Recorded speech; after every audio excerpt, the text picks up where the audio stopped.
안녕하세요. 책이란 변호사입니다. 오늘은 승객이 사상한 경우 보험회사의 면책 사유에 관해서 살펴보도록 하겠습니다. 구독, 좋아요, 알림 설정 부탁드립니다. 자배법 3조 2호에서는 여기서 자배법이라 함은 자동차 손해배상 보장법을 말합니다. 자배법 3조 2호에서는 본문에서 가해자가 다른 사람을 부상하게 하거나 사망하게 한 경우에는 손해배상 책임을 진다 라고 규정하고 있습니다. 근데 단서에서는 보험회사의 면책 사유를 규정하고 있어요. 즉, 승객이 고의 또는 자살 행위로 부상을 입거나 사망한 경우에는 보험회사는 손해배상 책임을 지지 않는다 라고 규정하고 있어요. 그런데 이것이 이제 보험회사의 면책 사유를 규정하고 있는데 그 이면을 보면, 즉 반대 해석을 하면 오히려 승객을 강력하게 보호하는 규정이라고 할 수 있습니다. 한번 반대 해석을 해볼까요? 반대 해석을 하면 승객이 부상이나 사망한 경우라도 그것이 승객의 고의나 자살 행위로 인한 것이 아니라면 승객은 탑승한 차량의 운전자가 무과실이라고 하더라도 그 탑승 차량의 보험회사로부터 대인배상 원투 모든 보상을 받을 수 있다는 것입니다. 이 규정을 반대 해석하면 여기서 한 가지 좀 주의하실 점이 있어요. 뭐냐? 어디까지가 승객인지가 그 승객의 범위가 문제가 됩니다. 예를 들자면 여기가 버스예요. 버스 아니에요. 사람이 버스를 타기 위해서 한 발을 딱 버스 안쪽으로 내딛으면 이 사람은 승객이에요. 그리고 반대로 버스에서 내릴 때 한 발을 버스 밖으로 내딛어도 나머지 발과 몸은 버스 안에 있기 때문에 이 사람도 승객이에요. 그러면 발과 몸, 신체 전체가 버스 밖에 위치해 있는 경우, 이 경우에도 과연 이 버스에 승객으로 볼 수 있을런지, 이런 것이 보상 실무에서 가끔 문제가 됩니다. 그래서 이 세 번째 케이스 같은 경우는 원칙적으로는 승객이 아닙니다. 원칙적으로는 승객이 아니에요.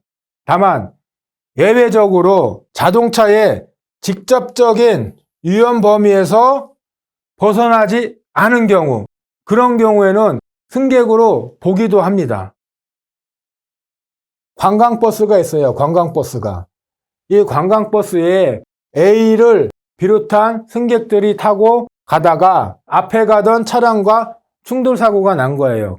관광버스의 운전사인 B가 버스에서 내려서 사고 수습을 하고 있었어요. 그 와중에 A를 비롯한 일부 승객들이 관광버스에서 내려서 갓길에 서 있으면서 이 사고 수습 과정을 지켜보고 있었던 상황이었어요.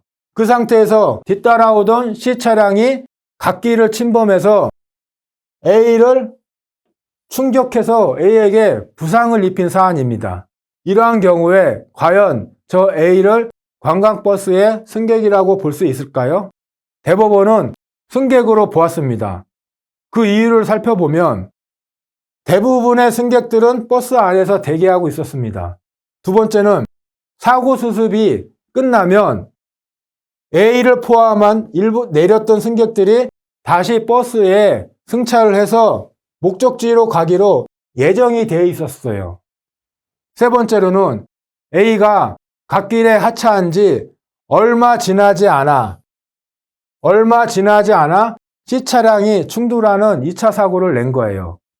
그래서 대법원은 A가 비록 완전히 하차를 하였지만 1, 2, 3의 이유로 아직 A는 운행 중인 관광버스에 직접적인 위험 범위에서 벗어나지 않았다. 그래서 A는 여전히 관광버스의 승객이다 판단을 한 것입니다. C차량이 만약에 책임보험만 적용됐다. 그러면 어떻겠어요?